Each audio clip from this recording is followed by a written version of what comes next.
শুভ জন্মাষ্টমী সবাইকে অনেক অনেক শুভেচ্ছা। সবাই জন্মাষ্টমী কেমন করে সেলিব্রেট করলে আমাকে কিন্তু অবশ্যই কমেন্ট করে জানিও।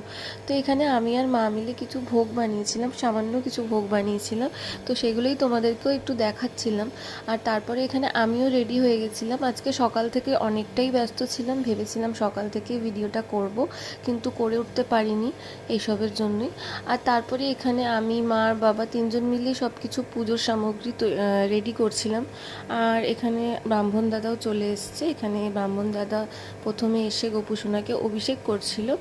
সত্যি বলতে যাদের বাড়িতে গোপাল আছে তারা বুঝতে পারবে এই দিনটার জন্য আমরা কতটা অপেক্ষা করে থাকি, এই দিনটার জন্য কত চিন্তা ভাবনা করে থাকি, কত কিছু, কীরকম জামা হবে, কীরকম ভোগ হবে, কীরকম করে সাজাবো, অনেক কিছু। তো এখানে আমি গোপুসোনাকে একটু সাজিয়ে নিয়েছিলাম, তারপরে যজ্ঞও হয়েছিল, তো সেইগুলোর ক্লিপ আমার আর নেওয়া হয়নি। আর এখানে মা রাত্রি 12টার সময় আরও একবার গোপুসোনাকে আরতি করছিল। তো আমার ভিডিওটা ভালো লাগলে অবশ্যই সাবস্ক্রাইব আর লাইক করে দিও।